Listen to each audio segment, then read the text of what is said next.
You're now tuned in. You're now tuned in. You are now tuned in. You're now tuned in. You are now tuned in to the Juxtaposition Podcast. Welcome to episode 5 of the Juxtaposition Podcast, aka the Extraordinary Nobodies. We are here to amplify the voice of the modern black man. I'm here with my guys, Cleveland, Zoe. What's up? KV, James. Yo. What's going on with y'all? How y'all feeling this week? How y'all feeling today? Feeling great today, man. Feeling real good. I'm a little drained. Long week. What you been getting into? I had to fire 3 people, so. Oh, damn. Entrepreneur problems. Yeah. Right? Oh, man. Yeah. I've never had the privilege. I had to fire 3 people and threaten somebody who I'm in a contract with that they was going to get slapped. So, Well, this is a regular week for Zoe. yeah. Right? Good old New York, man. Yeah. They don't know how to act out there. Right. Shit. What about you, Kev? Man, I'm feeling good, man. I'm just kind of had a long day today. Just moved around a little bit, but feeling good, feeling solid. Just going one day at a time, man. Saw a lot this week, man. I got some things to share with y'all in terms of, I guess I can kick it off with the best thing I saw this week. Yeah. Was my coach, actually. So he was like my first high school coach, and my first year was his first year coaching high school. This is his freshman team, by the way. I didn't make the JV my freshman year. But he kind of like, we kind of clicked right away. Mm-hmm. And he was like my guy all through TC&J, like in terms of like just being there for me. And I went through my transition with college and kind of was there to support that. Like he was there every step of the way in high school, literally. And most recently, he kind of got into an accident when he was riding a bike, and a dump truck caught him and kind of caught his legs. Word? Yeah, so it was a thing. He got rushed to the ambulance, obviously. He got rushed to the hospital, obviously. And, we've been kind of catching up for like last couple, like a month or so, just catching up, saying what's up, whatever. Mm-hmm. Obviously went to go to check up on him, but they're not going to be able to save the one that they were hoping for. Mm-hmm. But they're going to save the other one. So he's like ultimately in a great space though, mentally. He's like super solid. He's super excited to share his story with everybody that he got a chance to inspire along the journey while he was in the state. Because he's from Kentucky originally. Mm-hmm. Okay. But then he kind of came out here and got into coaching. So shout out to Donnie. I got a chance to catch up with him. It was good because he just kind of reminded me the importance of just taking your time. Life is what you have today is a super blessing and super present. Be present. Right. Wake up. Thankfully, wake up with glory and grace, and always remember to do that. And that's kind of like what he kind of like left in me. Just like, everything he said, I kind of got a chance to dive into, but more importantly, just be thankful for the day and love everybody that you can. And so I'm in a settling space with everything. So I feel good. Yeah. Thanks for sharing that. Like that really helps to put things into perspective, man. Like when you share a story like that of someone who may lose one of their limbs, it helps you really to put things into perspective in terms of things that we think about and worry about, and we think debilitate us. Whereas someone who's about to lose their limb is in good spirits. That's like an oxymoron. Right. So that's dope. That's dope that he's in a good space, man. And that's inspiring. I ain't even talked to him, but I'm inspired, man. So yeah, shout out to, what did you say his name was? Donnie? Coach Donnie. Shout out to Coach Donnie, man. Yeah, he's definitely competitive. I know he's going to try to take on some challenges, to make this thing, reach out to people in his way. So, right. Sure. Yeah, man. How about you, Cleveland? What's the best thing you've seen this week? Man, the best thing I seen this week was my parents. I snuck down to New Jersey for the day, and I went and stopped at my parents' house, and my mom cooked fried chicken and macaroni and cheese. Oh, It was wonderful, It could man. be on point. Soul food, yo. My mom's macaroni and cheese and fried chicken is serious. Yo, the macaroni and cheese is so good. Zoe can attest to this. I went. Yeah, I can co-sign that. I went home from college, and I brought the food back up. And yo, the macaroni and cheese fell. I don't know why I tried to sit it on the TV. This is back when we had tube TVs, not. Oh yeah. It was the fatback TV. And I set that joint on the fatback. That thing fell into my drawer. Yo, we ate it out of the drawer. Oh, no. That is some serious college shit. 5 second rule. That's a return that I didn't expect. I didn't expect you to go there. I didn't. Yeah, man. You gotta do that was that. the best thing I've seen. I haven't seen my parents since February. So like it was. You wasn't out here hugging people, were you? I went to my parents' house and I went home. That was it. I was remaining socially distant with these COVID rates spiking. I was trying to remain safe. So does Gabe know that you have fried chicken and macaroni and cheese? Yeah, your trainer. Yeah, well, listen, I'm honest with my trainer.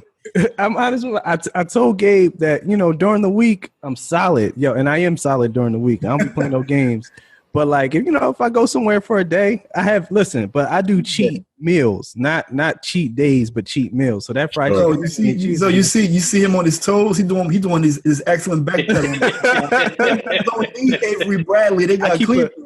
I'm honest with my log too. Gabe appreciates it. He's like, yo, I appreciate that you're not lying. So I'm like, yeah, man, I ain't gonna lie. So yeah, I really wish we can call Gabe right now because don't bring him in. not for that. But he told me this story. He called me this week, and I was like, I wish I could share. I'm gonna tell you offline, but he's a wild boy. Yo. Gabe is wild boy, man. But I appreciate his work, man. Like his training is great. That's great. 2 weeks in a row. Gabe got a shout out. Shout out to my man Gabe. Absolutely. Right. So how about you? What's the best thing you've seen this week? My boy Aaron, who I used to work with at Jack Daniels from Atlanta, who is also a Q, brother Omega Sci-Fi. So shout out to my boy Aaron. He and then I found out, I guess days prior to that, my boy Jamie, who I used to work with at Jack Daniels, who's from Louisville, Kentucky. Mm-hmm.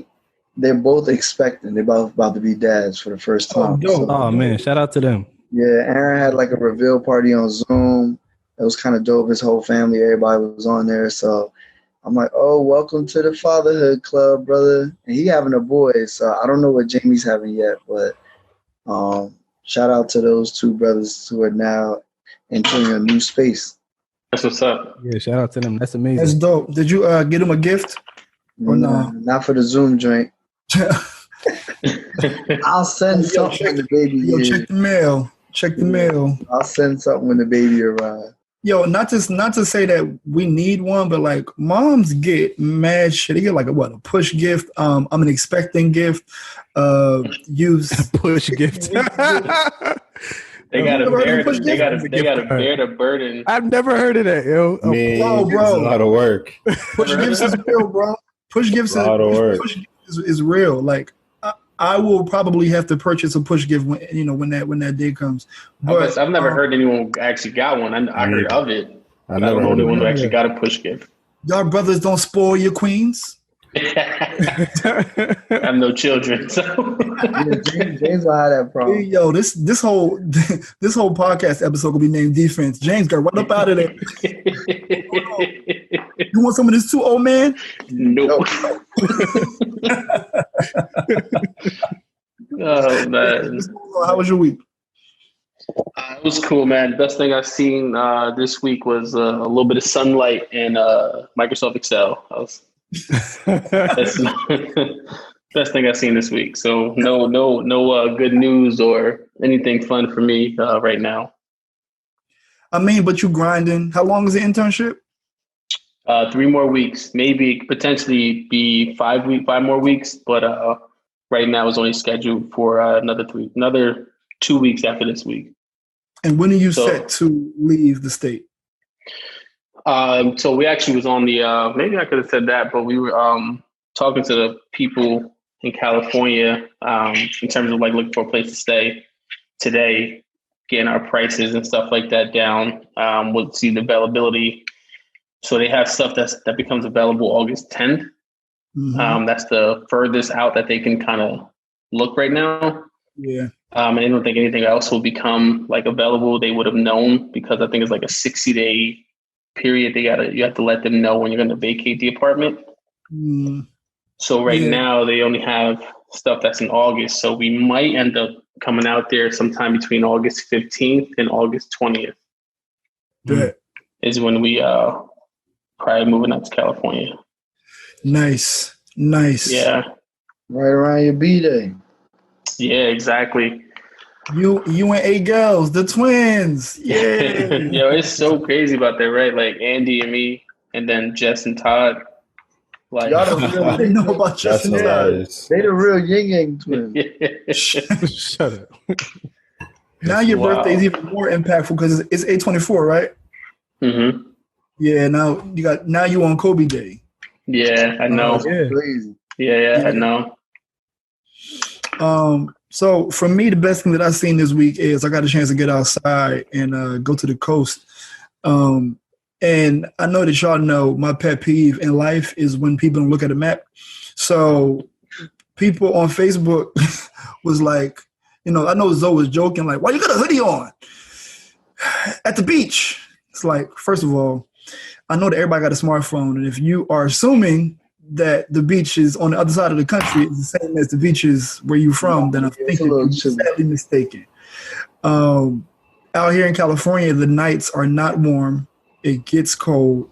Mm-hmm. And at the coast, it is not warm, no matter, unless you're in specific parts of Southern California, like LA, San Diego. But for the most part, California is not warm at the coast. It's not 90. It's 65, 70. Mm-hmm. So I found myself telling people like, yo, my man, no, actually, my man, no, it's not it's not New Jersey. Okay. Just get sick of responding after a while. Right now, it's today the high was 77. Gotcha. And we're more inland. Like there's microclimates and all that. Like I'm not gonna get deep into that. But what I will say is that around here we do hit 90s in the summer, but it's pretty rare. It's rare. Bro, let me show you something. But we move it to Sacramento. Right now is night. Well, obviously it's a little early over there, but it's 93 degrees right now. Thursday is hitting 100, Friday 100, Saturday 100, Sunday 103, Monday 98, Tuesday 100, Wednesday 96, Thursday 94, Friday 94. Straight sun, no clouds, no rain, nothing. Go ahead, Zoe. I said I've been to Sacramento, and it gets hot to where you start seeing that little haze. Like, I've been there. I've been there at least 2 times, bro. Trust me. It's different. It drops down to like 58 or 60 at night. At night, yes. That's wild. Yes. Yeah. Because Sacramento is difference. Sacramento is nowhere near any water. It's inland. It's all heat, and it's I'm not sure if you can see mountains from Sacramento. I can't remember in that, but yeah. So. The best thing I saw this week was I got a chance to get to the coast. Beautiful. We did a little hike. Some of the hikes were unpaved. Then we had to find our way down with I felt like we were on fucking Guts from Nickelodeon. I was on the aggro crag. The aggro crag. I was on the aggro crag and shit. But before we get into our first segment, I did want to pass the ball back over to Kev. He wanted to highlight some information that we should know about some things that are happening in the health industry. So Kev, go ahead, take it over. Yeah, just wanted to inform everybody about just being more mindful, just dietary regulation stuff, and kind of hearing about what OSHA has allowed to take place during this time is something that I'm pretty much gonna read it. So talk about the executive order, the presidential delegated authority to the USDA to regulate and ensure that meat and poultry processing facilities to stay open. So obviously we're still getting fed. But just be concerned and be aware of, I don't want to jump ship and tell everybody to go vegan off the rip, but this might be an opportunity for people just to learn something new. OSHA announced that it would not trace COVID-19 infections or conduct in-person inspections at meat and poultry processing facilities. Instead, read that shit one more time. Yeah, read that shit one more time. I'm gonna underline that. So, in response to the executive order, OSHA announced it would not track COVID-19 infections or conduct in-person inspections at meat and poultry processing facilities. Instead, they opt to allow meat and processing and poultry processing facilities to make a good faith effort in adhering to the advisory guidance. So whatever the guidance has been advised, there's no regulations in terms of double checking and making sure that those things are in fact effective. Good faith. So the fuck is good faith in an American government? So long story, guys. We're just saying. I'm recommending that if you're gonna have to go eggs, go cage free, because they're not in factories. They're not processed along what's it called, a timeline or labor line, or a line of people doing production line.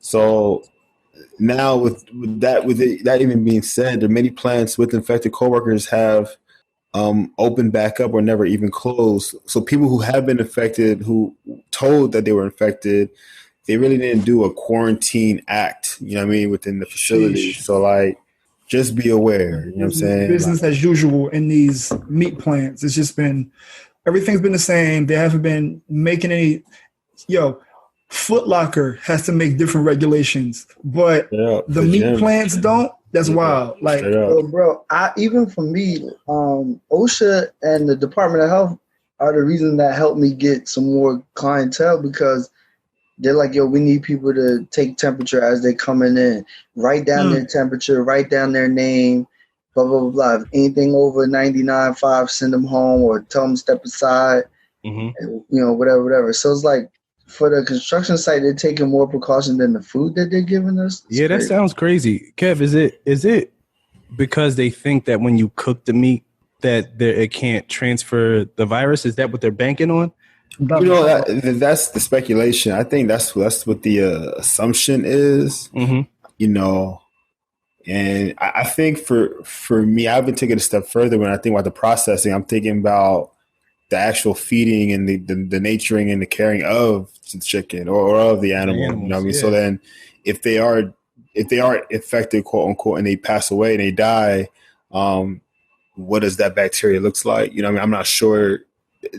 Do we now need to cook and prepare our meats differently? Do we need to go all the way, not eat medium rare, but eat it all the way, cooked all the way? Like those are the type of precautions that we have to make, or organic meats, or just not picking up meat from the package could potentially be more harmful than good if we're not considering where we're getting that meat from, where it's produced at, where it's processed at, and just dive into some more information about what you're actually eating. So I think again, I don't think people have to jump on the vegan tip. But also, I do believe this may bring an opportunity to try different types of vegetables and kind of learn and explore a little bit, And I think this help to reduce overconsumption of it, So maybe limit. You get 5 days meal, maybe do 2-3 days of meat eating, then another 2 or something else. Meatless days per week. Yeah, so just give yourself sustainability ultimately, right? Provide that for yourself in the best way that you can do that. But that is a good question, though. I mean, I don't know the real answer to that, but I think that's the assumption, Yeah. I feel like that's some Donald Trump shit. Just cook it. All the virus goes away. Just cook it. Don't trip. Matter of fact, while you at it, inject some Clorox in it. Don't even clean your chicken. Matter of fact. Nah, man. Listen, we all clean our chicken, but you do know that it's a myth. You don't have to clean the chicken. We know what side that came from. Y'all ever catch this old McCann on Instagram? Like old school dude, really old school. Like he put me on some real shit, like for real. Like people, when you go to a cookout, people have to boil the chicken before they put it on the grill. A lot of people do not boil the chicken before it gets thrown on the grill. Exactly. I'm not a grill master. I don't know nothing about this. I do. Why would you gotta boil chicken? Because the chicken essentially needs to be cooked on the inside Because most of the time when people are grilling, right, like the chicken takes a long time to cook. Right. So when you grill a chicken, you let the outside get charcoaled and burnt. A lot of times you cut the open the meat, it's still red inside the chicken. Oh, they're not cooking it right then. And they shouldn't put it that close to the fire. That's why it takes right. But in essence, like Kev saying, they don't know what they're doing. So. In essence, right. In essence, but putting me, he put me on the idea that boiling chicken before grilling makes the most sense. I can understand how it might make it the most flavorful in a way, because you don't have to necessarily cook it as long, and therefore you won't have any char. You'll just have maybe just like a nice crispy skin without any char on it. I like the char.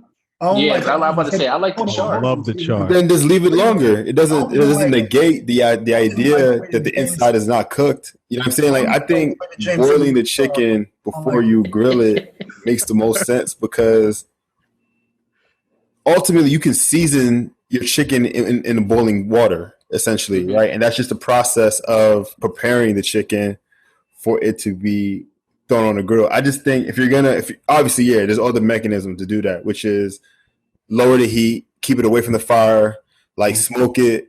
But those are experts, right? I'm speaking for people who just one day decide to throw on the apron and say, I'm going to go grill some chicken. For those individuals, you don't know what you're doing. You don't know what you're doing. You should be grilling. It's like it's a clutch move. Like you can't lose that. But like, I'll add real quick. I'll admit to something, since we're talking about grilling chicken and burning and this and that. So Saturday, Jess decided that she wanted to have people over here to kind of do an extension of Juneteenth, and I'm like, all right, well, I'm not doing anything because it's not me. Then she forced me to grill anyway. I'm like, all right. That's my little bit of sunlight that I was telling you that I got. So I'm like upset grilling it, but I guess I forgot. Flipping shit. I guess I forgot to like the drip pan at the bottom where it catches like any grease that falls. Mm-hmm. Like I normally clean that off every time before I grill, because that pile up, it causes a fire. Yeah. So I guess I wasn't thinking about it. I just threw like the whole grill was like had straight chicken, so all of that fat started rendering at the bottom. Why the whole grill just caught on fire? Damn. Whole grill chicken. What you was cooking? You say you was cooking chicken? Just chicken, yeah. Okay, you should be grilling chicken then. You were broiling type. Yo, bro, you should have been gone. James was almost charred. Mad. Yo, listen, hold on. But I just took the chicken off. I turned the fire, took the chicken off, right? Put it in an aluminum foil tray. Cleaned everything, the grill, all that stuff, so it doesn't catch on fire anymore. Only thing that happened was the outside just got cooked real quick. So put it back on the grill. Obviously, what you're saying is you said y'all better scrape the burnt right off. All right, so I was too much chicken away. Still it back on the grill. Threw some barbecue sauce on it. I want to take a quick poll. Just a quick poll, right quick. It's 5 brothers on the pod. How many of us own a grill? Raise your hand. All right, so I'm poor. I live in an apartment complex. I just do, but I got my little mini Weber joint. We just kept the small joint. There's a grill at the apartment complex. We rigged this to make James look rich. What is? Bugging. Come on, man. I want you to have foresight. Wait. I have a charcoal. The whole outside kitchen. Propane. I should have said gas grill. Yeah. See that whole joint caught on fire. Almost grabbed. Never mind. Go ahead. Let me for you.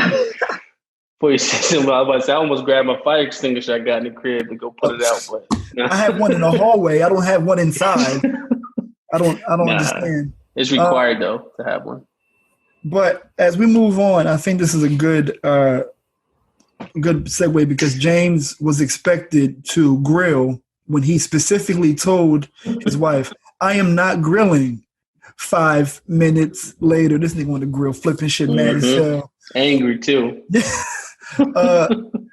All of y'all here are married except me, and I know that I have ideas of what marriage is, what marriage is supposed to be, especially off the heels of our conversation last week about the expectations of people when they are married, your own definitions. So before you got married, what was your thoughts about marriage, about what it was and versus what your experience is now for what it is? What are the differences between your mindset pre-marriage to what you are now post-marriage? Let's start with the highest tenured married individual on the call. I think that's Zoe. That's me? Oh, yeah. Let's start with Zoe. Yeah, you're right about that, man. All right. Well, Zoe loved being the oldest in any other situation. Now he's trying to be always the youngest. My whole life, I'm always the youngest in everything. So I'm like, all right. Yeah, so I've been married for 5 years, going on 6 in 3 months. I would say, well, it was weird. For me, I didn't, everything wasn't done traditionally as far as, my daughter was born before we got married. So it wasn't like we got a chance to necessarily, I wouldn't say enjoy our marriage, but like, now speak your mind, bro. Ain't nobody here. Prior to having kids can like focus and hone in on them, right? Anytime you have kids, you're never the topic. Like it's always, kids are literally a distraction, and you have to actually work harder to remember, like, oh yeah, I'm married. That's not just my roommate. like that's not just the dude or the girl I live with. Like, you know what I'm saying? Like, so it could get like that though, because you start getting routine, and then as your kids get older, it gets progressively worse because now they getting involved in activities, and your life becomes you're their chauffeur, their Uber driver or Lyft to this activity, then pick them up from school in an after school program, and blah, blah, blah. Such and such want a friend's party. All right, so do me a favor. Fast forward to the fun. Look, it could be fun. Some of it can be fun. However, I would say, stereotypically as a man, like our expectation for marriage is like, yo, I get to chill, unlimited box, like whenever on myth call. Number one. That's myth number one. That's the super myth. Nah, expect unlimited box. Nah, it is. It's the naive myth. Like the in-house sex isn't a part of the package. Nah, you gotta read the fine print. Oh, my fault. It depends on the person. It depends on it depends on the person. I can tell you that right now. And I'm also not asking for any of you to incriminate yourselves. I know that your partners may listen to this podcast. We are speaking generally. This is in general. I'm just going based off of my experiences having conversations with other guys who are married or even longer term than me. Right. So these are things that's what kind of gave you the expectation, because you hear and see what's in front of you. So you're like, oh, okay, well, if that's what it's like, or this was like, I would say when you're dating, things are more 50-50, so to speak, versus like the minute you sign, you sign your life away. Like, let's just be real. 50-50 what though? 50-50? Well, no, so like when you're dating, everything's 50-50, right? That because they're trying to impress and you're trying to impress, so everybody trying to be obedient, like, oh, whatever you like. You know, we can come whatever you like. Exactly. And notice how when you married, James, like, yo, I said I'm not doing that. It ain't my guess. I'm busy. I'm in my internship. Nah, you're gonna do it. They just asked you to do. So you gotta really suck it up and keep it pushing. I think that's like the main difference is like. Can anybody else empathize with those experiences that their brother Zoe had? I don't know. I guess everyone experiences a little different. Sure. For me, I guess I'm like the second most tenure in the crowd when it comes to marriage. Although I've only been married for 2.5 years almost, but 2.5 years. Been with my significant other though for 10 years now. So we've been with each other for a minute. So for us, when we got married, though, it wasn't really much different because we've been living with each other prior to us getting married for 7 years. Mm-hmm. So at that point, it really was basically a marriage without a piece of paper. We kind of just continued going, the same path, doing some of the same things that we were already doing when we got married, and those things didn't change. But I think it's more so about the length of time that you're with someone. You really got to start, trying new things and stuff like that, so things don't become redundant. And especially, I have to imagine once you have kids, it really becomes redundant with your children. You know, wake up, get your children ready, you get ready, you drop them off at school, you go to work, you come home from work, you pick them up. They can easily get into that routine, and you know, you can get like that where you're just with the same person for, you know, now for me it's 10 years. So you kind of have to try to figure some things out. Get a whole dime on them. Yeah. but for you, James, for you to be married for about 3, but together with your wife altogether for about 10, what were the differences? If you could pinpoint any differences between what your life was before y'all signed that line and after. I mean, like I said, you don't have kids. Y'all are pretty independent in your own right. But like, what were the differences between pre-marriage and post-marriage?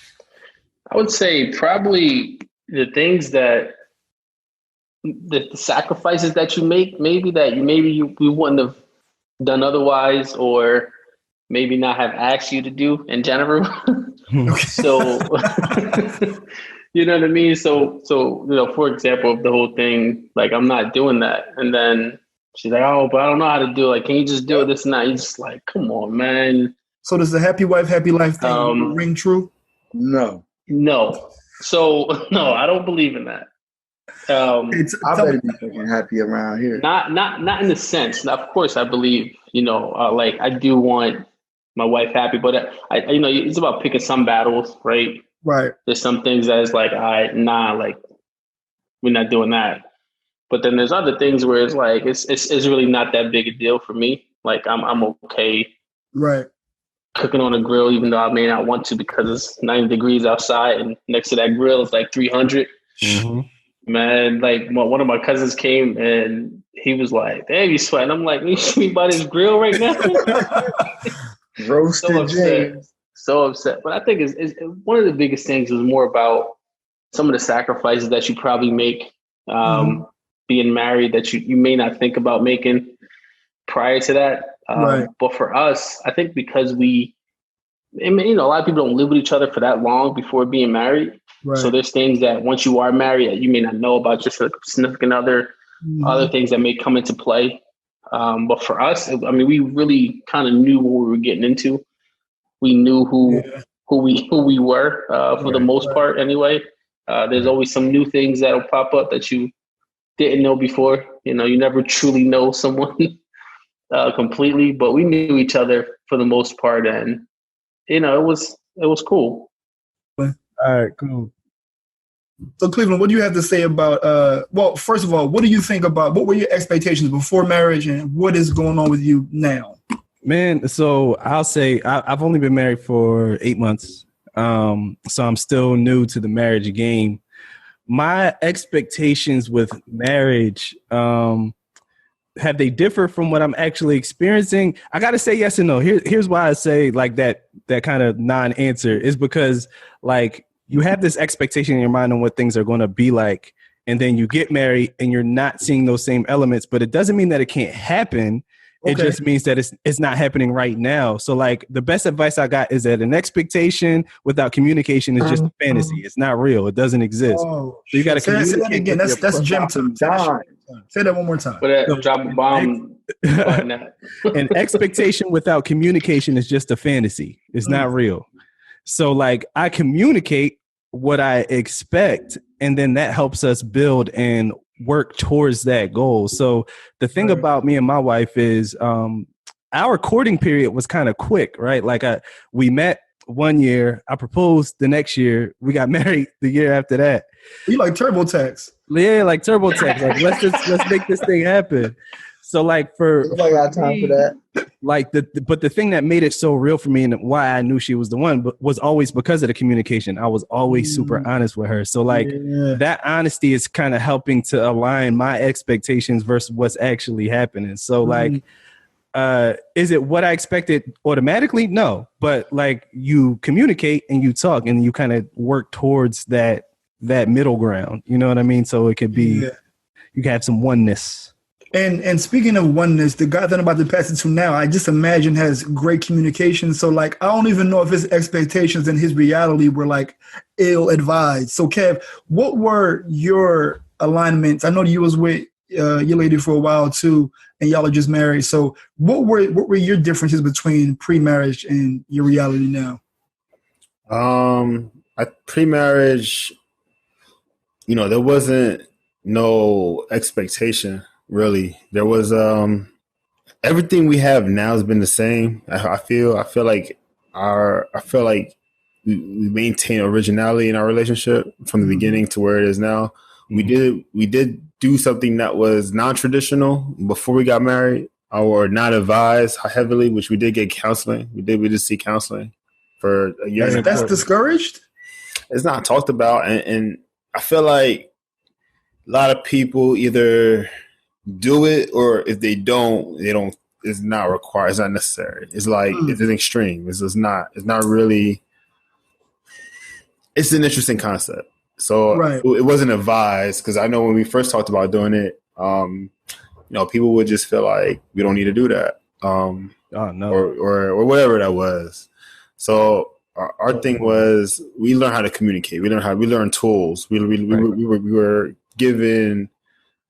Not saying that we just kind of knew how to navigate. One biggest difference is that our arguments are shorter now than they were before. Before I'm a bachelor, she's a bachelorette. So you can threaten somebody with, I'm mad at you for the idea of you're still courting and you're still trying to like win that person over. Right. Yeah. Whereas in marriage, it's like, we're here. You know what I mean? So I'm not going nowhere. I might as well make it up. Might as well try to learn what I need to learn moving forward, because every opportunity is just a learning moment. You know what I mean? But outside of finances, those kind of all came together. Like everything, like just the way I now have to think about her more before I spend. Like, just like those are the things. Whereas before, you just do what you want. But I definitely recommend counseling before marriage. I think that was a good transition. It allowed me to kind of be transparent. It taught me a voice. It taught me to speak with my emotion and not complain, but just telling what I want. Women want to help, and we want to help too. So I think the communication has to be an open channel. And anything that's unresolved, try to resolve it. If I'm hearing two trends of themes. Kev and James were with their partners for a long period of time before they made the decision to get married. Cleveland and Zoe were not as long, but they had enough of a foundation to feel like they wanted to make the commitment to this person. Right. But I see I'm gonna have to clarify. So me and Regine, see, the thing is, like, we definitely spent a lot of our time in our relationship not together. Oh yeah, that's definitely an interesting part. You know what I'm saying? So like, we just kind of we had to learn different things at different times. But that was an important part because, we didn't see each other for almost half the relationship, or nearly, not the tenure of time. So a lot of that was communication. A lot of that was spontaneous. A lot of that energy was still fresh out still fresh. So that was able to be maintained. But moving in was kind of quick. Like the transitioning of, all right, let's move in and do that. To learn those things was different, but also, I forgot. It took a lot of intention for y'all two to be in the same place in America. Like, y'all even live in the same, like, right. It took real coordinated effort to be like, all right, boom, this is the area we're going to live in. You got a job here. I'm going to make my way down there. You know what I mean? Mm-hmm. Yeah. Well, I'll say this. It's funny you said that, Var, how you, Cleveland and I both did this, like, I would say within the 1.5 to 2 year span where, we proposed everything else. Mm-hmm. And before both of us got married, our children were already, like, there. Yeah. So, right. I mean, obviously his child was a little older, but, like, it's still, like, you have someone there, so it's like a different kind of scene. But I will say this. The one thing that I did not expect, right, for when I say marriage with expectation, was you really do marry the family. I ain't gonna hold you before you can. That is a huge expectation. If there was one sound that could describe it, it'd be Ric Flair going, woo. I used to hear that, and I think, Alonzo, I feel like the first person I heard that from was your mom. And I remember your mom She learned. Your mom was trying to hook you up with like every one of her friends' daughters, and she's like, they've come from a good family. And I remember a car ride home with Zoe. I was like, what the fuck does the family have to do with it? And like you got I didn't understand until my friends got married, and I was like, oh shit, you do marry the family. This is crazy. The whole family. Yes, you do. Yeah. I guess that's a good, like, you know, one of the things that before being married and after being married, like one of the things to talk about, some things you put up with. Yeah. Sacrifice a little bit. That's part of it. Man, in Cleveland, you are in the area where your partner is born and raised, essentially. Yep. So, like, you ain't got no friends. All you got is her family. No, I have no excuses. So, like, you know how, like, if Zoe, if, like, somebody asks you to do something, you can be like, oh, I'm going to James' house. We got plans. We're going to watch the game. I would be lying if I said something like, I'm about to drive. I would be lying. I'm about to go watch the game. With who? You know, John and them. Yeah. Who John? You don't know nobody named no John. We're going to Tyrell house. Yeah, man. So it's different. I think with that, I think that's one of the major things is like you got to go in expecting, whether you have a kid or not, you got to go in expecting it's not just you and your significant other. It's not. Like you would like to think like it's just you and me, baby, forever together forever. That is sweet talking everything. Yeah, sweet talking with the deep voice on, but it's them group chats with her family when you ain't coming with the right energy. Like, it's okay. Is he all right? Because he don't got to be here. Like, I want to be here. I'm tired. His plate a little bit too heavy for him to be acting like that. I will say, like, one of the big difference for me is having to answer to her now. Like, now it's like, you know, I consider myself to be somebody who is reserved for the most part. But even with her, like if I'm trying to make a play or I'm working on something, I don't like to talk about it naturally until it's a thing. You feel me? And just how I move. And I even move with her. Like she hates the idea that I'm doing something I can't tell her because it's just weird. But now I kind of admit to myself, like, all right, she's my wife. So I got to let her know. You know what I'm saying? Like, that's the thing. It's like now I just open up to things where just like before I wouldn't. I'd just be like, I'll wait on it or I'll just take my time on it. But now I just kind of give her that privilege. And like, so she's kind of like, that's just a weird thing. It's just like she has, it's like I assume full access essentially, or she can have full access. I'm still kind of learning how to like make it work for me because I still struggle with that, honestly, because just certain things, you know, like the real reason why is the thing for me is because, you know, like I appreciate her support, but sometimes I don't want to be asked about something that I'm still working on and I don't want you to pressure me. You know what I'm saying? It's like, it's a weird thing. It's like your art. Like you painting your picture. You don't want somebody over your shoulder while you painting like, yo, I'll show you when I'm finished. It type of thing. So that's the reason why I'm like I wait. So, but my thing is like, she's kind of respected some things, but I'd just be like, yo, I'll talk to you about it later. Like she's kind of got to a point where she respect that. But, you know, just like I said, anybody who knows you, Kev, you've always been like a free spirited person. So you move by like the beat of your own drum. So to actually share the drumsticks is like, all right.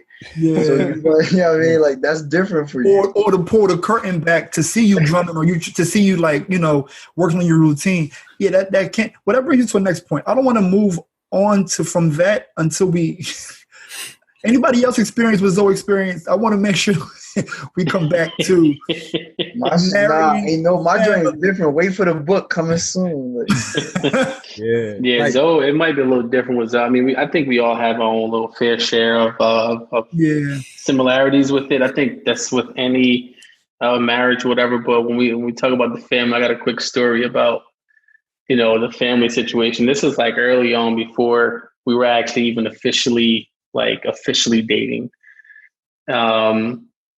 Like she invited me to go to like New York with her family like during Christmas. And I was like mad hesitant of doing that. Mm-hmm. And I was like, all right, whatever. Like I didn't want to say no and sound all rude and stuck up. So I was like, all right, I'll go. But I go there and I'm like, you pull up with the Benz and then what happens? Nah, I don't pull up no Benz. They're like, this is early. I mean, this is early. You know, this is the last last episode, you can hear about my terrible credit during this time. But so I go in there and I'm like, in area crowds I don't know, I'm more of an introvert, right? I don't try to seek out people. Like I'm good. So I was just kind of sitting there on the couch, not really saying much to anybody. And this is me, my first time meeting some of her, her immediate family members, which I guess is a bad thing that I've done that. Looking, hindsight. But anyway, I guess one of her little cousins just like, I don't know, some little boy ran, like jumped on me. I like grabbed him like this, like, hold up. They put him back down. I think at that point, no, like it was like a bad, like a family ain't really like me. So it was like, oh, you think he's too good? It's nice. I just don't want a random person jumping on me. I want the fucking chicken pox, nigga. The fuck you think? You're a badass kid. I was like, hold up, like, back up. So speaking of that, this is what I wanted to take the conversation to. Before y'all were married, did any of you have like practice in your mind about this is what it's going to be like when we are married? This is for y'all who were with your person, like living together before y'all were married. Did you have in your mind like practicing? This is, I'm gonna have to do this now. I'm gonna have to do that now. Did y'all have any of those experiences? I did, as far as with kids, yeah, because like all my friends, except for y'all, but like everyone that we knew that was older than us was having kids. So I used to help take care of everyone else's kids, and I didn't have kids. So it was like, I knew, okay, when I get with this one and we have kids, like, this is how I'm going to be. And then, I paid attention to how she operate with her family of little kids and stuff like that. So that aspect, I was like, all right, we'll be good. And, we have similar views. I would say that's another thing that, around the house. So that's a lot of people right now. You hear all these crazy stories, people getting divorced and stuff because of quarantine, because they just now figuring out that the person that they married is like, oh, that's you? I didn't know you could walk past the trash 15 times and then throw something on top of it and watch it fall over. I didn't know. And people would develop like OCD during this time. Yeah. So they're starting to learn like that's the actual person. But for me, I think that's the trick. Like I said, remember the first maybe even year that you're dating somebody, you're not meeting them. You're meeting a representative because they want to. Right. They're trying to impress you. When we, like James know, when we live together and both our now wives, which is crazy, we're dating at the same time, they would come down, visit us to our apartment, whatever, and everything would be super clean. Drawers folded. Now, man, people living out the laundry pile and I'm like, yo, what happened to that person? Like, where'd you go? Like, hold up. Oh, that's so real. So that's the expectation, because again, they show you that they set this. They were on their job interview. Yeah, like people, like we was getting breakfast. Remember, they was cooking and sharing. Now I gotta be like, yo, can I get some cereal? Yo, what's funny is probably on the way down the train, they probably was like, watch this, watch his magic trick. Hook, line, and sinker. Got him. Get them, girl. Yeah, but you do have experiences with it before you get married, though, for sure. Like, this is how it's going to be type of moments. I actually have a couple things. So, like, in terms of like setting boundaries with families, I had experiences with that, prior to getting married, where I'm like, okay, something came up, like, how are we going to manage this when we get married? To the extent that, like, I'm planning a proposal and then somebody else is like, oh yeah, how we going to propose? How we going what? How we going to propose? So I'm like, well, I have planned, you know what I'm saying? So like things like that, it's like you have to learn how to manage different personalities that you have not grown up with, right? So like they've grown up with these people, so they know how to manage it, and then they've taken it like maybe haven't taken into consideration that that's not normal. So they're like, oh yeah, well that's just such and such. That's just Crystal. She crazy. And it's like, well, like she got to be crazy over there, not over here though.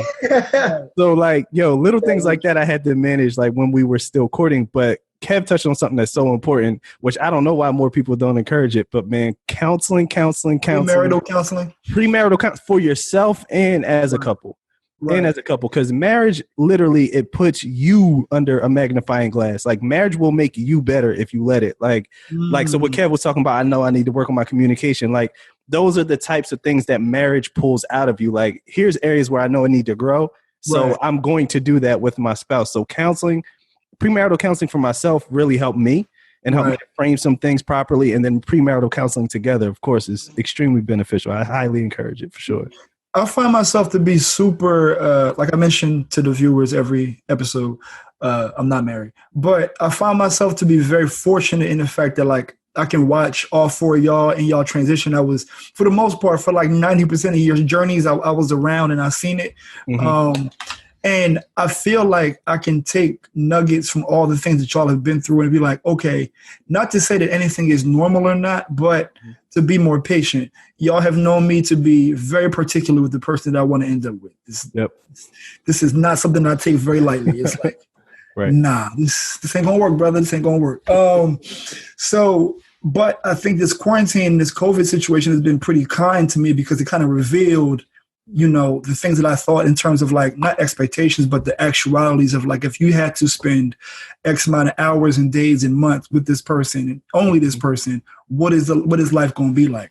So, you know, I think this time has taught me probably more than I bargained for, you know what I mean? In a good way. But I think for y'all, this is the final question on this topic. When was it a moment that you felt like, all right, yeah, it's lit, I'm going to marry her? Or was it like a culmination of moments that made you feel like, yeah, this is it? There was a moment for me. Okay. Definitely a moment for me. And I'll tell you what it was. So I had such messed up relationships prior to this relationship. I was going through counseling at the time where, you know, we were courting. I was courting her. And then all of a sudden, I don't know why, nothing was going wrong. I literally called her up one day, was like, this is as far as this relationship's going to go. I don't think it's going to work. And hung up the phone and that was it. So here's what's crazy, right? But you liked her though. I did. I was really feeling her. But like, I just figured like, all right, it's going to fizzle out eventually. So I might as well just like jump ahead of it. Your past experiences. Yeah, based on my past experiences. So she gave me 2 days and then called me up like, well, listen, because we wasn't even official yet. She called me up like, listen, I'm not trying to be your quote unquote girlfriend. I'm not trying to be your wife, but I'm saying we have something good and we just need to see where this thing goes. There is no pressure at all. Let's just see where it goes. If it doesn't work out, it doesn't work out. She called me. To me, that was like the epitome of like, all right, like when things go wrong, I'm not just going to be like, well, forget you then. Like I'm going to reach out and try to make things better. But endurance, man. And then on top of that, like, in situations that we faced after that, she never wanted to stay mad at me. Like, you know what I'm saying? You know, some people just like being mad, like you mad and they just want to stay mad forever. She was like, nah, like she even told me one day she was upset with me. She was like, I feel some type of way towards you, but I don't want to. So like, just give me some time. We can talk about it later. And I was like, all right, well, yeah, she's the one. She's for sure. So was it that as soon as you got off the phone when you was like, I mean, okay, I do like you. We good to go. You were like, yeah. Yeah, I was just, that's what was so weird about it. When she said it, I'm like, yeah, that makes a lot of sense. My therapist ain't told me this. Exactly. My pen. How about the rest of y'all? Man, it was a moment in time back in 2012 during a summer barbecue. That deep barbecue? Yeah. That was the rumble in the jungle? Oh, man. Listen, when you got someone who is ready to throw hands for you, yes, no matter who it is, like, it's like, all right, I got a real one here. Nah. Yeah. She became that day. That is a good thing, but I mean, for me, it was a culmination of a bunch of different things. I mean, just starting out, like our first date, if you will, wasn't really a date, but the first time we kind of got together to meet, she like paid for the meal. Oh, I remember that. Which kind of threw me off a little bit because I'm like, you know, obviously I got like, don't worry about it, I can pay for it. This was back when you was James, I'll be on the road chorus. He was yeah. He was everywhere. I was a different person then. But like she paid for them. And I'm like, I think she like swindled something with the waitress or something. I don't know. I came back. She had the bill already. And I'm like, like, all right, that's kind of cool. I appreciate it. That's different. That's very different. Yeah. So that kind of really got me interested to really see who she was as a person. Another thing was like how similar our backgrounds were, and how we grew up. I've always was like purposely maybe trying to find myself with people who I didn't really grow up like, and they were more well off, and I thought that that's what I wanted and needed to be around, but found out that that's not what it is. When you have people who come from families who are well off, and you have a family who doesn't have much, it just doesn't click. It doesn't work.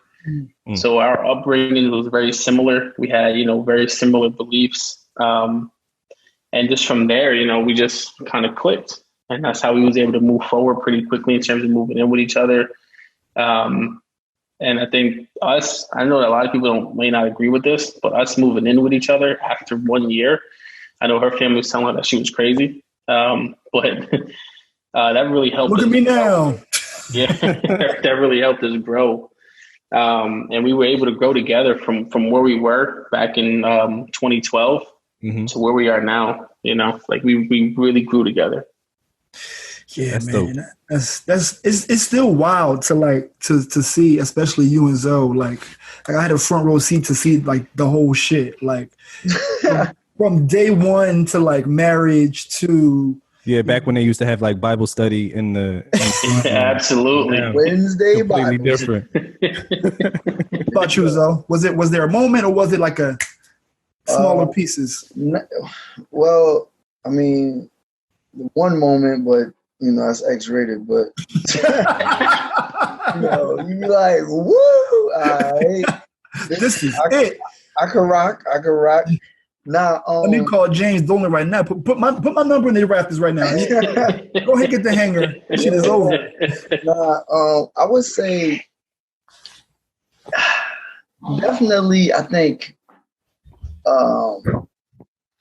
for me, it was more the personality. It wasn't necessarily like the moment. So everybody who knows me knows I'm probably A-type personality, right? Could be high strung at times, but just a little bit. Just a little. With some punches sprinkled on top. Yeah, just for the icing on the cake, right? So I've dealt with, and y'all have seen people that I've dealt with, and some of them have been just as up there with me. And that ain't gonna work. It can't be two of the same. Like I was trained for opposites attract because my parents are opposite. You know what I mean?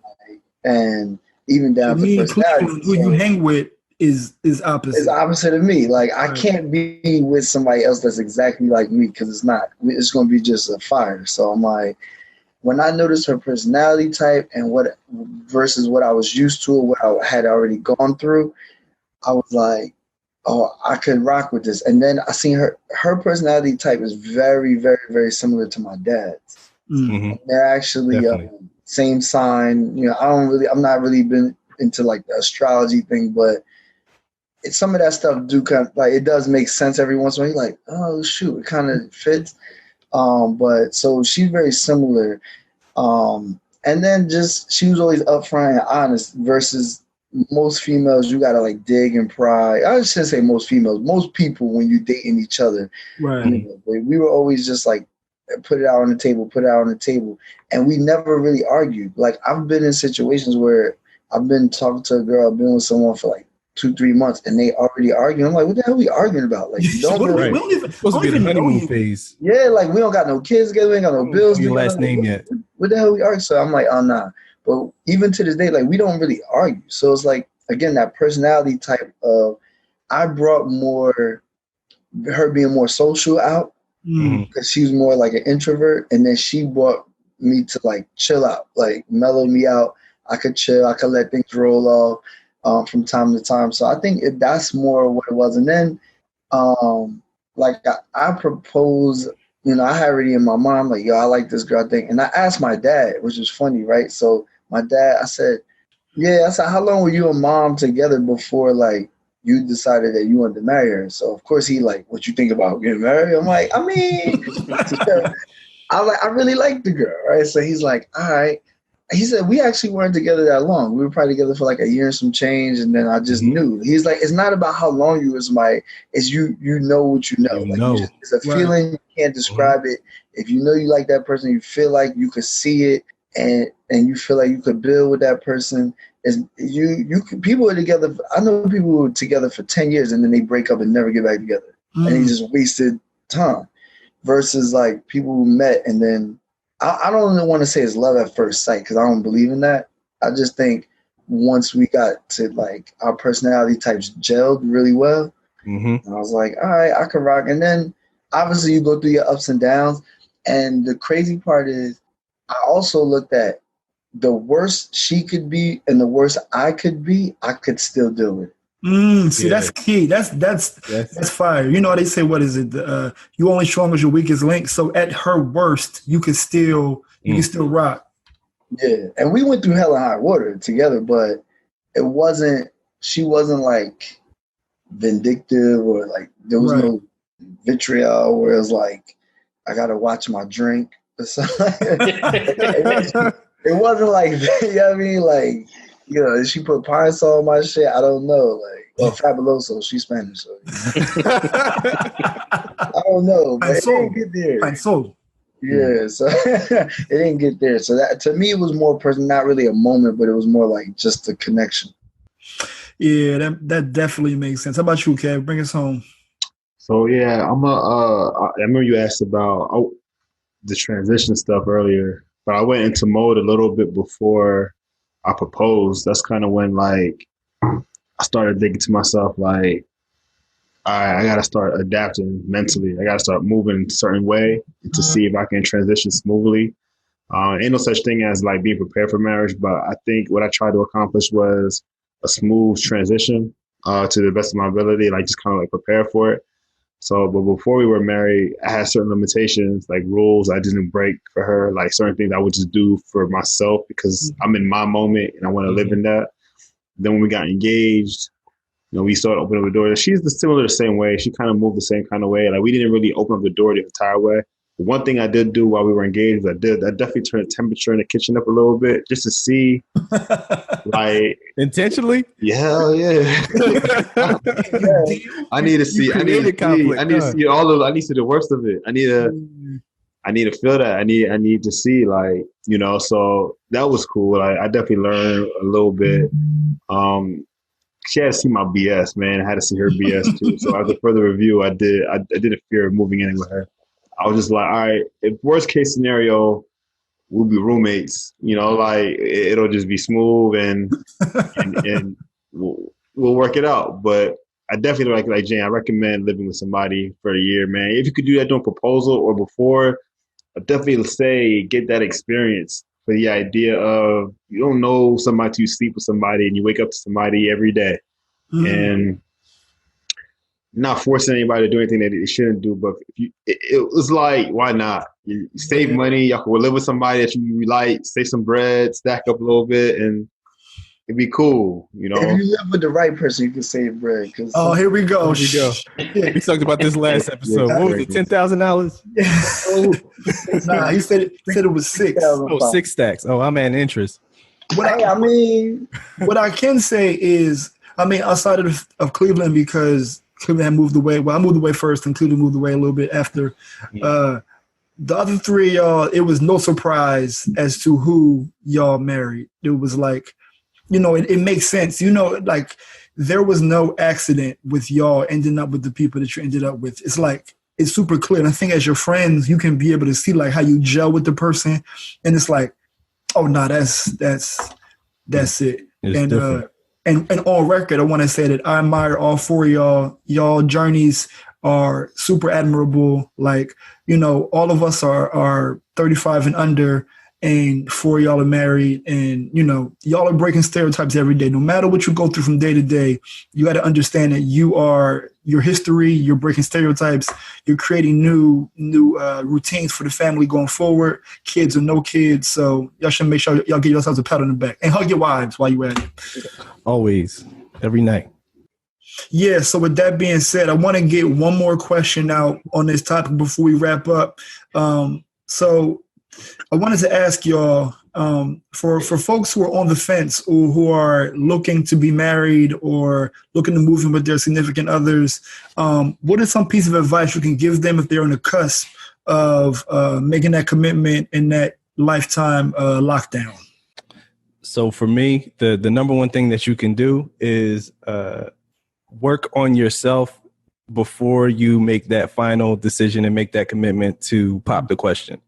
Do that inner work, because once you work out things that are going on within yourself, you see everything a lot clearer and it's not, obscured by your past experiences. So get counseling, work on yourself before you make that decision, not just mentally, but also financially. Whatever your goals are financially, try to accomplish that before you get married. It makes things easier. And then just make sure that you can communicate with the person that you are, that is your potential forever partner. You know what I mean? Make sure you can talk to them, make sure you can communicate with them. So those are the key things. Work on yourself, make sure you have good communication, and you'll be good. Yeah, man. And I would add to that, if you have the ability to kind of move in with your significant other, this is my advice. It worked for me. I know, a lot of people religious wise, how they grew up, whatever the case is, they don't believe in it. And that's perfectly fine, to each his own. But if you have the option of doing it, shack up. You will get to know your significant other on a level that you just can't by living apart. So you say shack up and drop a kid? Because you did drop a kid in New York. They ain't do that. I ain't dropped no kid. I heard that. I just slightly placed it down. But no, I mean, that I do recommend. I mean, obviously everything Cleveland said is 100%. You need to work on yourself. Only you can make yourself happy. You don't rely on anybody else to make you happy. True. But just my add is just like, if you can move in, trust me, it helps. Right. I agree with that. I agree with that wholeheartedly, because I think the old school mentality obviously was like, when you get, it was like everything comes from traditional sense, right? Oh, when you get married, then you move in. That's why so many people, it's a shock to them. Like, whoa, like, I ain't know you, like, you got to find out if you could deal with people nasty stuff, like the weird stuff that, like, you know what I'm saying? Like, I don't know what to call it, but like, how long do you go before you clean the toothpaste off the mirror? Like, I don't know. Like, those are things that are mad important that like you never think of, but if you walk ill, like, or are you the person who does it? Like, you know what I'm saying? Right. You need to find out which one are you in the relationship. Are you the OCD clean, or are both of y'all like, fuck it, let shit marinate, whatever, until like asbestos grow? I don't know. but whether, y'all might be doing a science project, that's for y'all to do one together. But for me, like, definitely live with that person, because then you could see what like weird stuff that they do that may get under your skin, but then you're like, okay, it's not as, like James said, it ain't as bad. Like, it's just me being, selfish or personal, like, But I will say, like, I think, Bar, you hit that phrase earlier, like, is it a happy wife, happy life, or whatever? I think that's traditionally, and I will say, yes, you need to make your wife happy, right? But me personally, my motto is happy spouse, happy house. Happy spouse, happy house. If I'm working, I'm busting my behind, I'm paying whatever bills next month, and I'm not happy, then we not happy. Like, we got a problem. And if I don't express it, which is what Cleveland was saying, the communication, that's a lot of times where people veer off or go elsewhere, or that's where other factors start coming in. Right. So the counseling thing is good. We didn't do counseling. We just learned from our own mistakes. But in the beginning, like prior to getting married, we actually wound up doing it since we've been married. And again, it helps. So counseling helps because it helps you communicate to that person. So you can't really understand what that person is, what they're upset about, because they're the person with the problem and you're the one with the problem with them. So you're already like discounting whatever they're saying. You're listening to half of everything. You're waiting to reply. You're not really taking it in. And that's with any type of argument or disagreement, so to speak. So it's like, to me, I could say on certain topics, right? I've repeated myself over and over and over, and I'm like, why is she's not getting it? Like, how many times I gotta say this shit? Oh, I gotta sing it. Yeah, like I sing, dance, Bojangles, sound like John Legend. I don't know, but like, it's just like I'll say, yo, the sky is blue, and she's like, nah, I don't know what you talking about. What sky you looking at? And I'm like, yo, no, but it's right there. Like the sky is blue. You go to counseling, counselors say, yo, the sky is blue. You know what? It does look blue. I'm like, yo, I just said that. It's like, yo, they have the Pootie Tang moment. Like, yo, I just said that.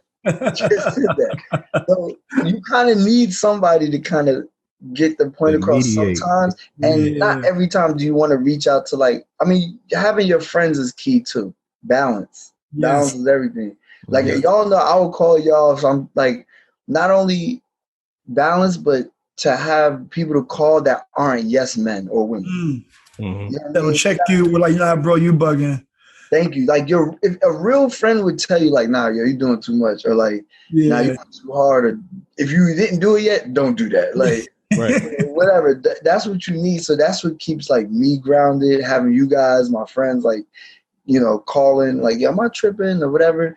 Obviously, you don't want to do it too often because, like, some people are like, oh, well, there's people in your business. But I'm like, if y'all really friends or family, like, that stuff it shouldn't matter. Like, but it takes emotional intelligence to want to reach out to get those those voices, because sometimes we can convince ourselves that we are right and like, or that we're perfect, right? Isn't that right? And then like, nah, this is it. I remember I asked Cleveland. So my girl asked me, speaking, like I said earlier in the podcast, I'm not one to stay around in a relationship that I feel like won't be fruitful for me going forward. Me and my girl were friends before we were together, and she asked me a question, and I was like, oh, shit. She was like, so she said, I know that when you experience something new, you get excited, but how do I know that that's not going to be me? And I was like, oh, fuck. Yeah, so I called Cleveland like, yo, do I move on to things real quickly? And he was like, nah. He said, you not people, but you're definitely not gonna stick around for something that's not gonna work out for you. Right. And I was like, I needed to hear that shit because I really was like, no, I don't. But nah, let me call my boy because these niggas know me. But it had the moment where I had to like refocus and be like, damn, do I do that? I mean, it could be a defense mechanism that you subconsciously you don't.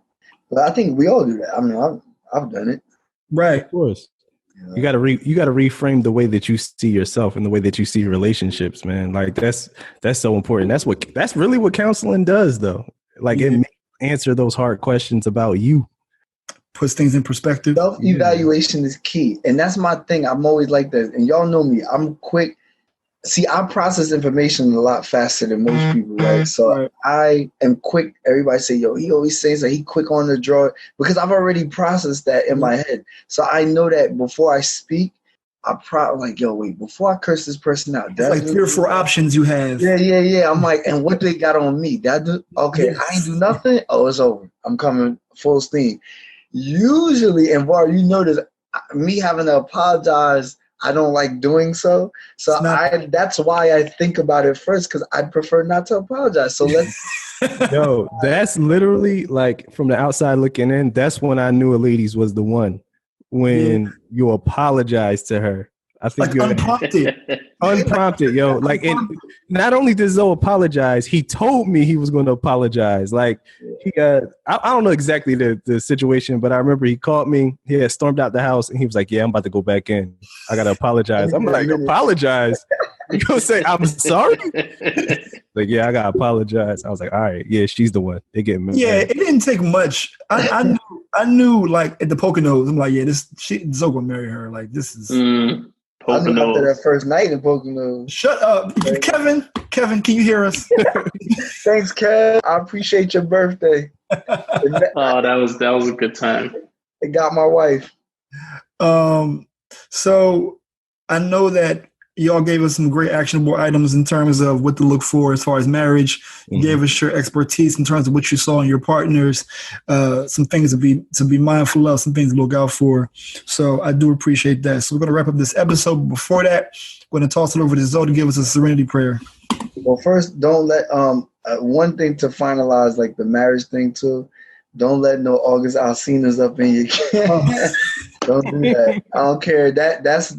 I don't care who asks for what. Just don't. Some stuff is off limits. If you want to stay married, that's me personally. Unless you got that type of money, that just all right. Cool. But excuse me. Moving forward, as we go into this week, I want everyone to remember to ask God to grant you the serenity to accept the things that you cannot change, the courage to change the thing you can, and most importantly, the wisdom to know the difference between the two. And with that being said, we'll see y'all next week for episode 6. Peace. All right.